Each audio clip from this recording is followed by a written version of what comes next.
The final trailer for Poppy Playtime Chapter 3 is here, and it brought us some huge reveals. Our first full look at CatNap, a proper peek inside the playcare, the release date finally, and of course that one controversial scene showing off some twisted Huggy Wuggy. Huggy lives! Or does he? Because of course, in typical mob fashion, there is far more to this trailer than it first appears. There are some hidden clues, some blink and you'll miss it moments, some things that I personally think are misdirection, and even some potential callbacks to some of our oldest theories. So join me as I break down this trailer, look at all the details you might have missed, bring my own theories and speculation in as usual, and see if we can piece together exactly what is going to happen in Chapter 3. The trailer begins with a series of slides on a projector. This type of projector makes perfect sense with the timeline of Poppy Playtime, the Hour of Joy being in the mid-90s. Now each of these slides contain some interesting pieces of backstory for Chapter 3, but straight away this mechanism of showing us information actually begins to set up one of the major themes of the chapter. You'll see me talk about this a lot in today's video, but straight away Mob are making it clear to us that light and dark are going to be a huge aspect of Chapter 3. We already know that this chapter is heavily themed around sleep. The title is Deep Sleep, and the catnap gas that puts children to sleep is such a prominent feature. But we've had hints for a long while now that light and dark are also going to be a main theme too. The original concept art for Chapter 2 showed us that the game station was originally going to be themed around a sun and moon, day and night, but also light and dark. But while this was eventually replaced by a more generic toy theme, we see this design philosophy was carried over to the design of the pendants around Catnap and Dog Day. We even see this later on in the trailer as well. It seems like this design philosophy was brought into Chapter 3 instead of Chapter 2. We even see this again once the slides are done. Once the light is turned off, you can see the silhouette of Catnap in the background, silently lurking in the shadows. Yet again, a contrast between light and dark. This is something he's going to do a lot in this chapter, and we will later see that light is going to be one of our best defenses against the monstrous toys we find in the playcare. Light is our ally and darkness is theirs. But taking a closer look at those slides, and we are hit straight away with hints that Chapter 3 is going to be much more metaphorically dark than the previous two.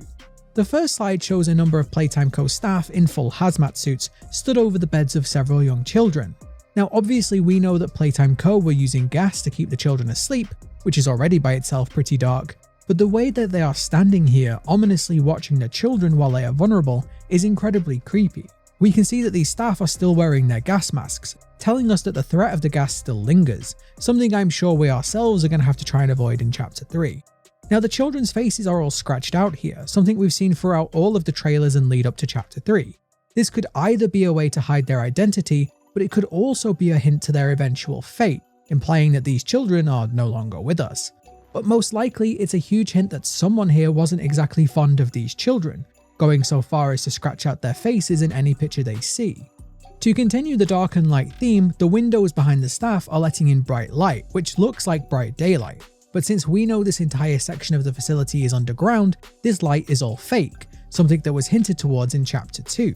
This could even be teasing something that I'll get into later. Now the second slide is very interesting. We see 4 more children with their faces scratched out. From what I can tell, it's 3 boys and 1 girl.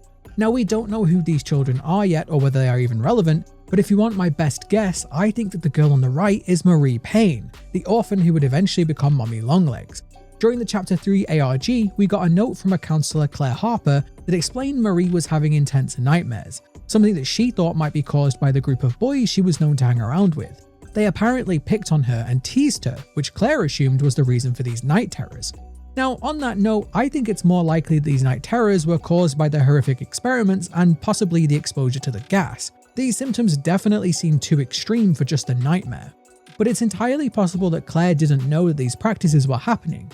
After all, we know that plenty of Playtime Co staff had no idea what was really going on in the lower levels, so I wouldn't be surprised if some staff in the playcare didn't fully know what was going on either. But back to the children, we have another hint that this one is Marie. If you look at her arm, you can see she's holding it like this, perhaps a sign of nervousness, but also perhaps a cheeky nod towards how we ended up killing Mommy Longlegs, with her left arm being the one that got caught in the machine that we turned on to stop her. Now the other 3 children are a little bit less obvious, but it's possible that the kid on the far left ended up being Huggy as shown on his shirt here. This one next to him could be Theodore, since both he and the boy shown in the next slide both wear striped t-shirts, and this 4th one is still a mystery, but if I'm right with the other 3, we actually can narrow it down. We know that Huggy Wuggy was experiment 1170 and Mummy Longlegs was experiment 1222. If this child in the striped shirt is Theodore and therefore CatNap, he would be experiment 1188. This would ironically put these three children in order of their experiment number, meaning it's possible that this child is an experiment somewhere between 1188 and 1222.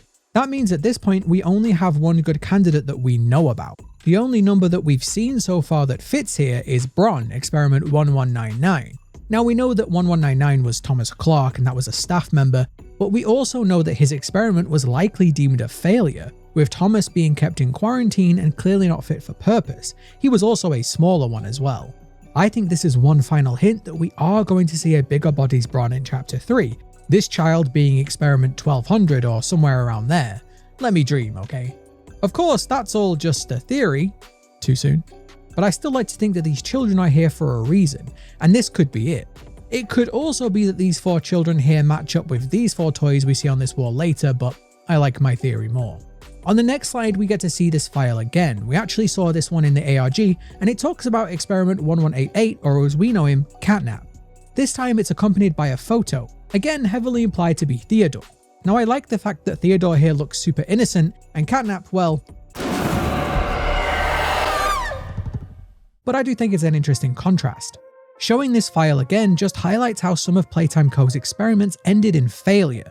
With such an advanced procedure, it's likely that many factors could lead to an experiment not truly being successful. This is perhaps why we see Playtime Co. had done so many experiments, but only a few bigger bodies walking around the factory. This does introduce the idea that we might eventually encounter some of these failed experiments though, something I'm sure is going to be even creepier than what we've seen so far. This trailer then gives us our best look inside the Playcare yet. This area looks like it will serve as the main hub between the various areas we will explore. But looking towards the top, you can see that there is an observation platform here, something Playtime Co. had used in the game station to be able to monitor their experiments, or children, but also showing once again that the facade of the daytime sky is false.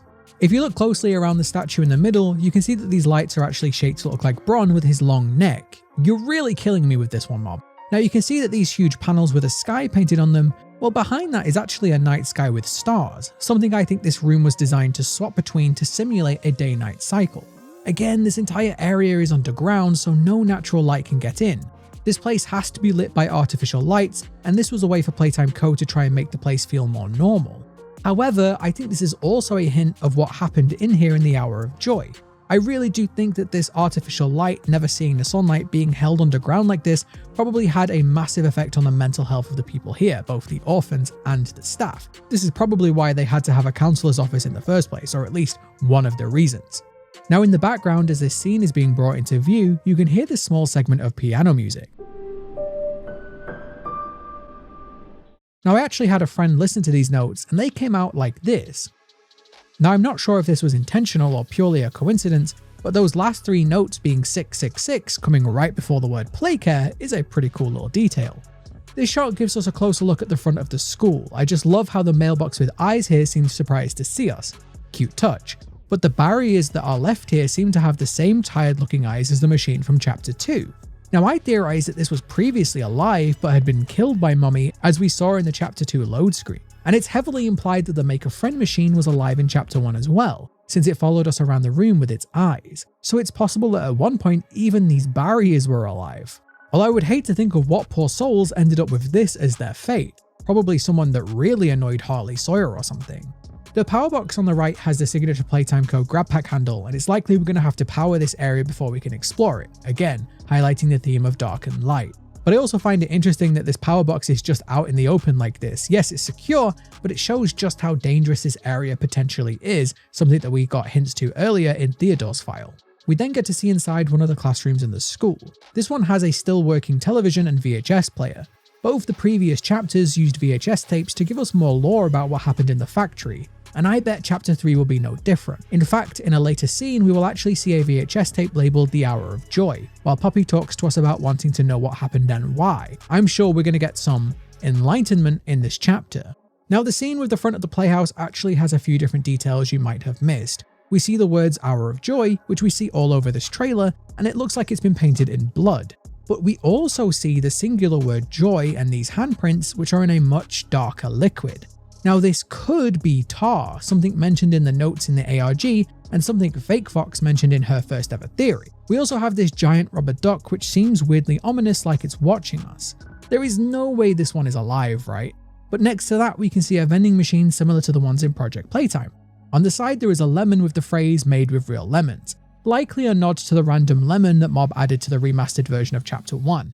Something that most people still think is a joke, but something that I haven't released my theory on just yet. Near the doorway, if you look at the toy chest, it has a number of play coins that have spilled out from it. Now this is probably how the children play the games in this area, perhaps even a form of currency that Playtime Co. used for these children. Good kids get more coins to play more games perhaps. But it's also another nod to Project Playtime, with that game's battle pass being called a toy chest and play coins being a currency from that game too. Now, as if that weren't enough to link these two game universes together, we saw a Boxy Boo on the wall earlier, but in the next scene we see what looks exactly like a Boxy Boo in this room. The only difference here is that this one is a different colour, with Boxy Boos being blue. So either this is a fake out and this is just a box that's put here to trick us, or this is a different Boxy than the one we've seen from Project Playtime. Now this room is either Home Sweet Home or the counsellor's office, but either way you can see that somebody rigged up a temporary light here.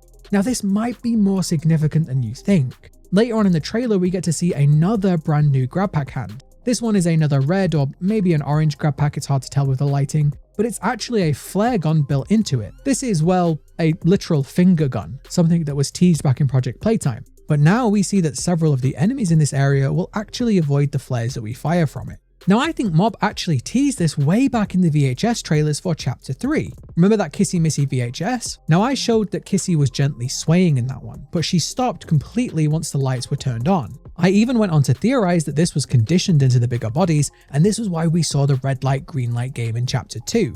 Remember, in that game you had to stand still once the lights were turned on. The test subjects were slowly being conditioned to only move in the dark, something that Kissy's VHS tape implied in the background. This is also why we see Huggy only come to life when we turn the power on in Chapter 1, and we saw him frozen like a statue under this light in his own VHS tape too. It's been programmed into him. I think these toys were being conditioned to freeze under bright lights, or at least to be scared of them. That way, if any escaped, they could only move in the dark, being less likely to be seen, but also giving Playtime Co. a way to control them if needs be. Again, remember that Huggy was described as having maximum obedience, and perhaps that's what they mean, obedience to follow the conditioning.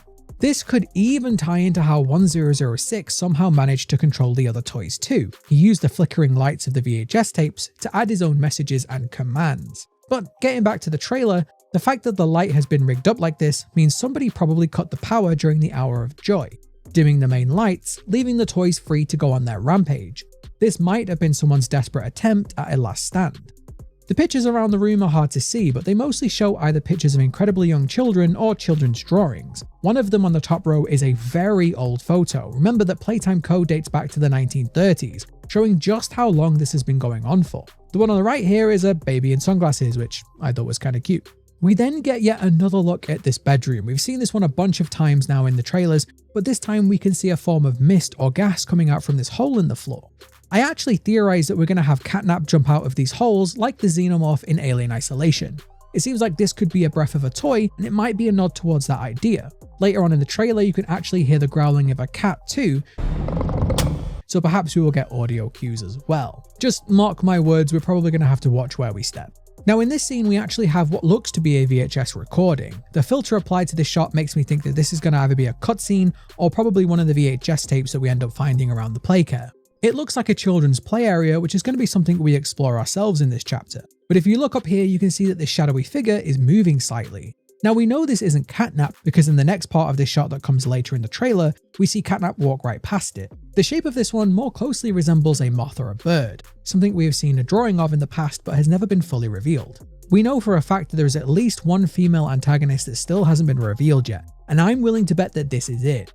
We saw a glimpse of something move in the previous trailer, and we will see something else like this later on in this one too. Although whether these two characters are the same or two different ones, we don't know yet.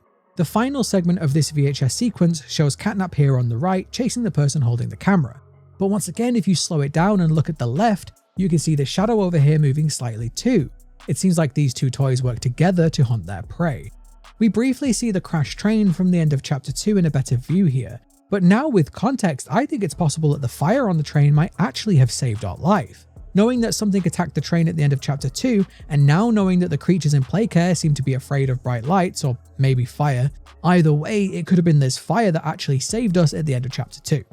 We can see on the ceiling that same fake sky with clouds and stars, but we can also see just how dangerous this area of the factory really was, with all these exposed wires. Not only would it be easy to cut these, but it also shows how easy it was for Theodore to get injured too. We get to see what looks like a bigger body's Bobby bear hug, and up until now we've only seen a small living Bobby. But this one is actually more likely an animatronic. You can see the small circular plate that it's mounted on turns the whole doll. But I actually think the trailer gave us a hint to this earlier when it talked about failed experiments.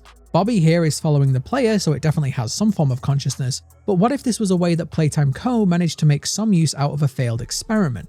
Kind of like the Make a Friend machine. I wonder if these statues are going to act like sentries for CatNap and the other living dolls in chapter 3. This scene shows us just how hard it is going to be to see CatNap with only his eyes visible until we shoot the flare. He seems to do a lot of lurking in the dark, but just like the smaller toys, this flare is enough to hold him off. For now. I do like the idea that we're going to have to manage our ammo though. This kind of gives chapter 3 a more survival horror, and I'm all for that. We then get our first look at the full map of the Playcare. Now this has gotten me very excited. Not only do we have 5 whole separate areas to explore, but that's not even accounting for the hidden staff areas or labs that I'm sure we're going to get a peek into later as well. Chapter 3 really is going to be huge. Now all of these areas look like they're going to have their own different themes, but the one that feels a little bit odd to me is the toy store. Now I can't tell if this is a literal name or a clever pun. Is it a toy store as in an actual store, or is it a place to store the toys when not in use? I honestly wouldn't put it past Playtime Co. to have come up with some way of selling these toys to the orphans. Again, maybe using the currency we saw earlier. We already talked about the likelihood of the school being a way to indoctrinate the children, and we've also seen Playtime Co. use propaganda for both the orphans and the staff. Well, I wouldn't be surprised if the company had already started training these children to be good little consumers. Again, maybe good behavior is rewarded with currency that they can spend in the store, just training them to spend their money on toys when they get older. We get a small scene showing off the green grab pack hand and how that's going to still be relevant to the puzzles in chapter 3. But if you look very closely on the wall to the left, you can just about make out a poster featuring Huggy Wuggy with the word rest. This is likely just more typical Playtime Co. propaganda, telling the children just how important rest is. But it's actually a callback to the poster in chapter 1 that used Huggy to tell the workers not to rest too much. This all just shows how the company uses their lovable character designs to manipulate everyone under their control. Both the staff and the orphans are all being subject to Playtime Co.'s manipulation. It's all just part of the message. During this part of the trailer, we have an unknown voice talking about the Playcare. Now at first you might think this is Poppy, but since we hear Poppy later in the trailer, you can hear a very clear difference. Every shadow and every flickering light is a hiding spot. I want to know what happened and why. What's really weird about this voice though is that it talks about the kids, implying that they aren't one, yet they sound pretty distinctly childlike to me. Again, if this was a child, you'd think they would say that we lived here, but they don't, they say the kids lived here. I actually think this is a living toy we're talking to in this moment. I think this is an ex-staff member who went through the transfer process. Again, we've talked about the possibility that the toys are using voice boxes, so their voice could be altered. But we even have a potential candidate on who this could be. If you remember back to chapter 2, the cardboard cutouts were voiced. Whoever is speaking here sounds very similar to whoever voiced Catby. Here is his church, his hunting ground, whatever he wants it to be. You need to get out of here. Just kidding! Remember in chapter 2, the Catby cutout was trying to warn someone, saying, you need to get out of here. I think we might finally get to meet the person, or toy, that recorded that message. This would be kind of ironic, Catby and CatNap both being cats, but one being deadly and the other one being on our side. Although, if you tie it into the factions theory, we are ex-staff, and if this Catby was ex-staff too, well then no wonder they're trying to help us. Again, possibly hinting that we're not exactly the good guys in this situation. They then go on to talk about how Playcare is his church and hunting ground, whatever he wants it to be. This really does make me wonder whether this is all a game to Theodore. We did get clues in the ARG that he was known to be odd and delinquent. We also now know that he's incredibly loyal to 1006. Perhaps in his mind, he thinks this is all play pretend. Or perhaps he's being manipulated by 1006 and he's telling him that this is all okay. The cave here is only shown for a few seconds, but that also leaves me wondering, just how deep does this toy factory and this rabbit hole go? We saw hints to this in chapter 2 with many areas having incredibly long drops, and we even got to briefly travel through some of those cave looking areas in chapter 2 as well. But this could also tie into why this factory is slowly falling apart. It was built on incredibly unstable foundations. We get yet another look at some of the new puzzles in this chapter. There seems to be quite a few new ones, but did you catch the joke? This small device is a grab pack cannon, or a hand cannon. Finger guns, hand cannons. Someone at Playtime Co had a sense of humour at least. We see that the batteries from chapter 1 make a return, although this time they are much larger and we have to physically carry them. But on the right here you can see a list of rooms in this area, including Stella Graber's office. We already know that she was associated with Playcare from the ARG, but this now tells us that we are likely going to get more solid information about her. She was after all a key member of the company, having a slide right next to Elliot. She was also involved in the game station, being the voice that tells the kids what to do. Stella is definitely a key player, so knowing we're going to get some more clues to what happened to her makes me very excited. We get a closer look at one of the soft play areas. This was likely aimed for the younger children, and we now know that we are going to see some of the smaller smiling critters alive as well. This just highlights how dangerous these areas are going to be. With these multiple vents in such a cramped corridor, I bet we're going to have to watch ourselves around those. But right before this you can see writing on the floor. This looks like calculations, and my best guess is that this is tied to Bubba Bubbafin, as he was shown to be the smart one of the bunch, but it could also be tied to the child that was eventually chosen to be Bubba.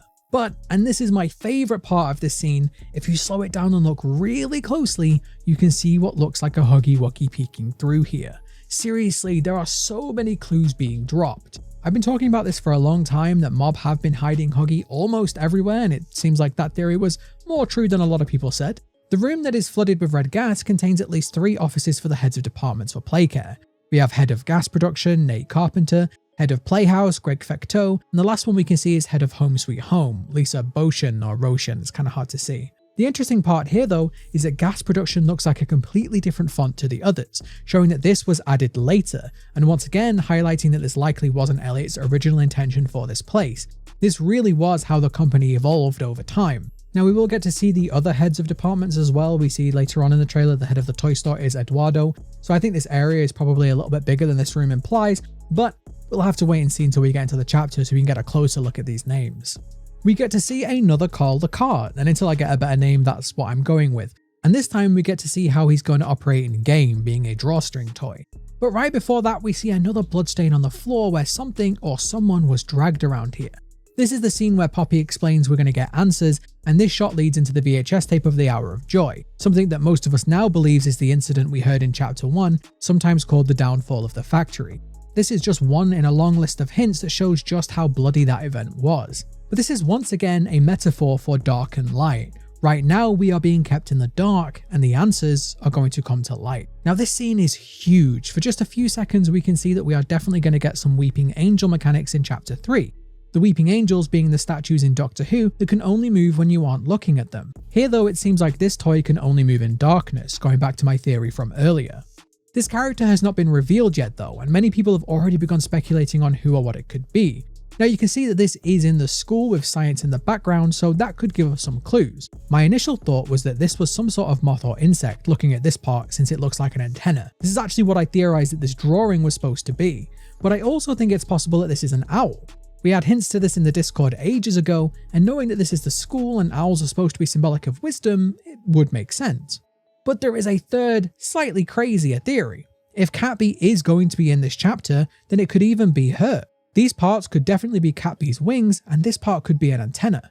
I guess we'll just have to wait and see, but I personally cannot wait for this segment. I really like the Weeping Angel mechanic in horror games when it's done well, so I'm personally super excited for this.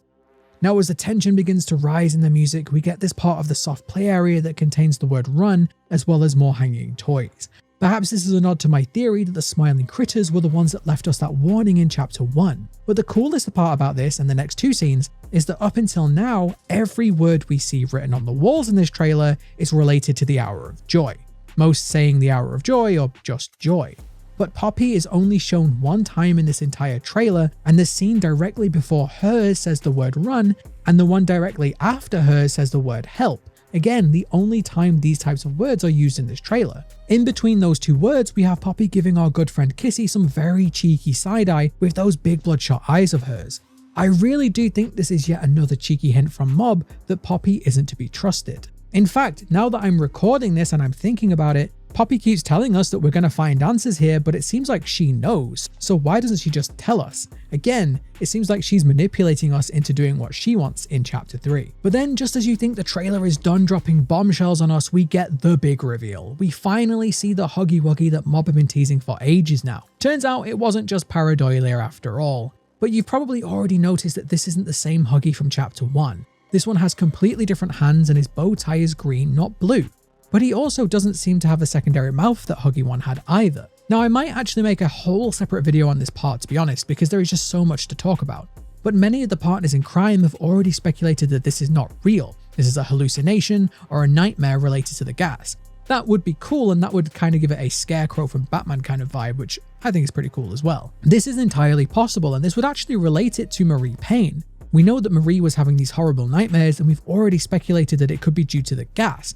If these gas is causing people to have nightmares, well, perhaps we're going to have those same nightmares too. This scene does seem to have a VHS color filter over it though, so perhaps this is another VHS cutscene or a hallucination that we will experience ourselves. But I also think that this could be yet another callback to something we've seen in previous chapters. This goes all the way back to chapter 1 and one of the first ever creepy details I found in Poppy Playtime.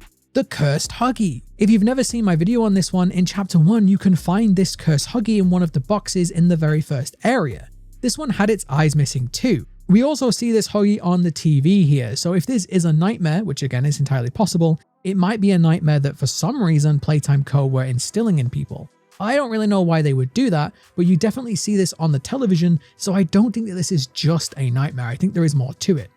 But if this is related to the Cursed Huggy, it shows that the Cursed Huggy has appeared now in every chapter. In chapter 1, it was next to the Bigger Bodies Huggy. In chapter 2, there was one in the rejected toy area. Both of these, by the way, also had cursed physics. They would both glitch out your game if you mess with them too much. And now we see a giant Cursed Huggy in chapter 3. I wonder if this one is going to be something that we see in every chapter. But this still doesn't mean that we're not going to see the original Huggy either. I think it's very interesting that Mob choose to reveal this in the trailer, considering this has been one of our biggest theories about chapter 3 since chapter 2. I think it's unlikely that Mob would completely ruin that theory for us in the trailer. No, I actually think this is misdirection. This is here to make you think we aren't going to see the original Huggy, so we're going to be even more surprised when we do. Well, not now, I guess. Remember, that blue fur in chapter 2? I don't think that was a hallucination. Then finally, we get what we've all been waiting for, CatNap's final reveal. This mirrors Mommy's reveal in the chapter 2 trailer, both moving slowly towards the camera in a corridor like this. Although whereas Mommy spoke in her reveal, CatNap remains silent. But in this part we have one of the creepiest pieces of audio in the series yet. We have an unknown man talking about the unspeakable horrors that await us. All that awaits you are incomprehensible horrors.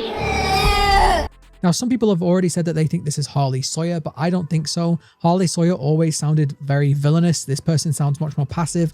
So unless they somehow figured out a way to pacify Harley Sawyer, I think this is somebody else.